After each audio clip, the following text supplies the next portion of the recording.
Chapter 18. The stone walls of Gaius's chambers felt warmer than the damp, reed huts built on a collection of islands within the summer seat marshes of which Odin claimed lordship. Yet, there, she had been anonymous and had lived without threat, meting out death for the man. These thoughts turned over and over in Illune's mind as she lay in the bed at the far end of Gaius's chambers. The man had been more than kind, and between him and Merlin had nursed her so she could at least stand, her body still covered in scars and bruising. But her mind would not still, and she knew she must cry out in her sleep, for on occasions Gaius had approached her sleeping form and woken her, giving her a herbal draught that had steadied her thoughts. Ilune lay that early morning on the bed, this time seeing the wyvern's teeth and hearing the shouts and cries of the battle before the agonizing crunch of its claws. Those early hours that morning brought Gaius to her side. He held Ilune's hand as she fought from sleep to wakefulness, and spoke kindly to her when she opened her eyes. "For a Saxon you speak the Briton tongue clearly," Gaius remarked, holding up a bowl containing a cloth and a comfrey solution needed to soothe her infection which, as yet, had not healed. Ilune slipped her thin, cotton shirt robe over her left shoulder so the wound, which was still mending, could be treated, pulling the blanket up over the rest of her body. "I was raised in a Briton village," Ilune told Gaius, her voice hoarse from the nocturnal shouting. "I was a foundling. My family taught me to speak Cymraeg, and my brother taught me to fight." "And yet you carry the blood of the Say," Gaius said gently. "The knights told King Uthagard that you fought like a machine of war." Ilune turned her head away, staring at the herbal remedies of Gaius's own recipe on the shelves in his antechamber. "It's complicated, Gaius. My mother was a servant. My father ... My father," she looked away, then decided to be honest, "banished me from his kingdom even though Uther commuted my death sentence to life in his service." Gaius stopped in his treatment of her shoulder, pausing, and then frowned. "Bayard? King Bayard is your father?" "And I am his bastard," Ilune confirmed. "Daughter, as you will have gathered by now from your excellent care of my person." "Have no fear from me, my dear," Gaius murmured. "I have treated many persons both male and female, and my only interest is to restore life. I myself have had an interesting life, interesting enough that I know." Gaius leaned closer to her ear. "Magic, that is to say, the treatment of magical maladies. As you know, from the lengths you went to ensure Merlin received the mortuous flower. So you understand my need for caution," Ilune entreated. "I am a lad when I must be, and to live. Once Bayard discovered my identity, I had to live as a mercenary. I had to be good enough not to be incapacitated." She winced as Gaius applied gentian extract to her wyvern wound. "But I acted with my heart to free my uncle and bishop and the village elders." "And in kind when you threw yourself between Prince Arthur and the magical creature that did that," he nodded to the wound on her left side, "to you. If Arthur is serious," Ilune went on, "and I must stand before Arthur and accept a guard's role, I can never be Ilune again. Then you must be very careful. I, for my part, and I am certain I can speak for Merlin, will never betray your secret." "But Camelot is not as safe as you might imagine. Many plots have been meted out to its citizens, most recently, a cure to end all ills which turned out to be black magic from a jaded sorcerer with a grudge against Uther's laws, posing as a physician." Gaius shook his head. "Except that your actions were corroborated by the Camelot knights and Merlin, you yourself could be a trap, seeking treatment in an attempt to spring Saxons into Camelot." Ilune smiled. "I can think of a dozen more effective ways than this." She shrugged her shoulder to indicate her injury. "To enter Camelot. The drainage system, for example, or via, enough," Gaius told her, holding up a hand. "Rest, and tell me no more of strategy. If you intend to stay, tell Arthur, so he may use it to defend the castle and the outlying lands of the realm." "Rest," he insisted again, as Ilune sought to sit up higher on her pillows. "Though I have stopped the poison, it being a magical injury means it has been harder for your body to fight it. I know you are feeling restless. I will have Merlin sit with you a while, before your meeting with Arthur." "My meeting with Arthur?"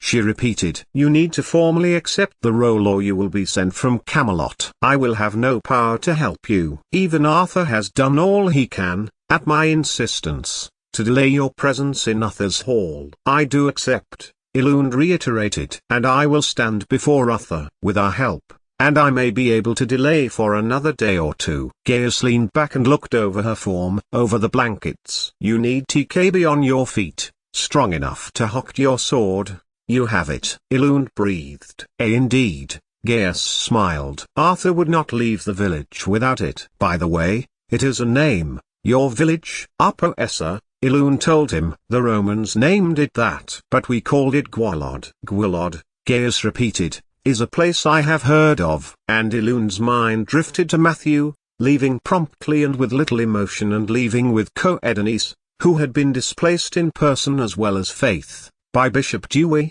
The village is Christian, Elund insisted. Bishop Dewey of Silures came himself. It was the leader of Odin's mercenaries, Aldred, who was controlling the wyvern. Gaius froze for a moment, and sat very still. Was it, now? He pondered, his words thoughts to himself rather than a question to Elund. Was it now a broken bar? Then, he turned to her, briskly, and told her once more to rest. This afternoon, Merlin and I will help you stand, and we will see what you can do. Gaius smiled, brightly. I must be Aeled, Elund told him. Though my father is a Saxon, my mother was a Briton of Gwalod. Bring me what a guard of Camelot must wear, and I will wear it. She smiled. And I will happily accept being the Lady Morgana's guard, for I am a Camelocian. Gaius smiled. Say that to Uther and that will do just fine. Now rest, he insisted, as he saw Elund about to attempt to get up, and I will see you this afternoon. 88,888,888. It was nearly dusk when Merlin clambered back up the stairs of Gaius's tower with jerkin, hose, leather armor, helmet and breastplate. He was surprised to see Elund on her feet. Even more surprised that Gaius was using a brush on her shoulder-length hair. In the candlelight it shimmered like gold in shallow water. Keep in this leather band, he was telling Elund. Many a guard wears their hair long as Cymric tradition. Only knights, who follow the Roman, have their hair short. And, as you wish to reduce the attention to your Saxon heritage, do not grow a moustache. Merlin watched for a moment as Elund's face changed from reticent anger to one of amusement. Gaius's remedies and food, and medical treatment, had bolstered her strength, and she was the formidable warrior he had faced nearly a month before. Almost. He had her armor, and a message, not 2 days to give her time, despite Arthur's request after Merlin had given him Gaius's word on Aeled's health. But that night Arthur would have a guard by his ward immediately. He watched her for a moment, curves under Gaius's elderly nightshirt, muscles hard and strong from years of constant use. Yet she had been vulnerable under his hands, the steel annealed over years of brutality gone when she had been made to fight in Gwalod. Leave it back, Gaius was continuing as he smoothed her hair down. And the helmet will fit. Now, he turned when he heard the armor clatter. Merlin and I will help you. This may be a little, a broken bar. He glanced at her form, delicate a broken bar. Help me dress, both of you, Elund told Gaius and Merlin, and wriggled out of the nightgown, before holding it to her, shivering in the cold winter evening. When neither men moved, she added, what first? Well, Aeled, Gaius began. Your, shapy broken bar. And after a longer exchange, after which Gaius established that the only way for the guard's uniform to fit was to make her fit, he shooed Merlin out, summoning him back in when she had on the shirt and hose. He helped her on with the jerkin and leather trousers while Gaius steadied her body, until finally Aeled the guard stood before them. Merlin passed her the helmet. She looked at him for a moment, narrowing her eyes. Then, Elund slipped into her persona as Aeled and asked, if you would be so good as to help me. Your body has had a shock and you have been off your feet for nearly one cycle of the moon, Gaius told Elund. You have a couple of days to get used to the heaviness, and you will be able to stand with confidence before. He glanced to his right. What is it, Merlin?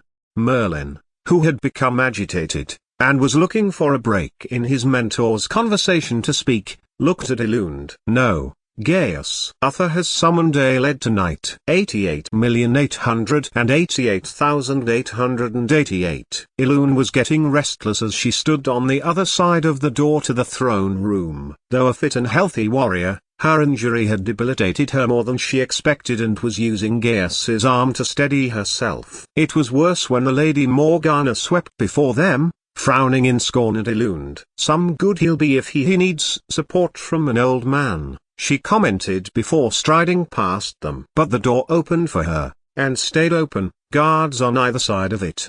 Beckoning her in, Elune strode in, refusing to let the pain of her injury show on her face, and as she reached level with Prince Arthur, let go of Gaius's arm completely, and strode to stand in front of King Arthur. "That my only son is alive is because of you, Saxon warrior, so I am given to understand," Arthur of Camelot told the court, looking with interest at Elune. "I am told you were with the Saxon mercenaries that attacked Gualod." "Yes, sire." Elune kept eye contact with Arthur for a moment, and then bowed her head for a moment. "I did." "There was a creature who was about to kill Prince Arthur, and—" She broke off when she saw Arthur raise a hand. "A Saxon in my court." "You were attacking the village, were you not?" "The life of a mercenary, Lord King." "So I should put you to death? If your law requires it." "I did what I could to save the life of as many of Gualod's people as I could, as I have done in every village and town that Odin has sent mercenaries to in Camelot." "Why Gualod in particular?" Arthur asked. "It is my home," Elune explained. "My mother was of Gualod." "And your father, a Saxon," Elune told them. "Unfortunately for Camelot, fortunately for Britain that peoples are settling and fewer of them are choosing war." Arthur gave her a look of astonishment. It was unheard of for a guard to share an opinion. "How, then, do I reward the bastard son of a Saxon who saved the life of the crown prince of Camelot from a wyvern?" There was silence. If Merlin's words were right, then she already knew. However, Arthur was, as she had already experienced, volatile and changeable. "She may well be heading to death. My ward is in need of a guard of knights. You will be her personal guard. When the Lady Morgana has no need of your service, you will report to the guard captain, Sir Hector, and defend the realm of Camelot in your mother's name." Elune bowed her head, catching the scaling look that Morgana was giving Arthur. "When you are fully healed, that is. You may go." "Yes, sire," Elune replied. "And I thank your grace for his benevolence." She turned, and moved as quickly as she was able out of the throne room and beyond the door, which closed behind her. Elune stumbled, and fell towards the wall of the castle, Purbeck Stone her support now, rather than Gaius's arm. It was Merlin who got to Elune first, and helped her down into the courtyard and across to Gaius's rooms. "Help me get this all off, Merlin," Elune told her friend. "Please," she added, "and there is no need to be embarrassed, either. I'm a guard." Merlin tried not to laugh from the awkwardness of it all, and Elune got down to her undergarments, which she declared were as far as she was going. "Off to my bed with you," Merlin said. Without thinking, Elune stopped, and turned to him, slowly. "Oh?" Merlin asked, lightly. "Didn't Gaius tell you?" "So where have you been sleeping?" "In the guard rooms. Elphice snores and Kay talks in his sleep. But they are good lads. I think you'll get on with them." He glanced back to the bed that Elune had been occupying for the last 4 weeks. "Come on," he added, turning back the covers. "Rest. You may be needed tomorrow by the Lady Morgana."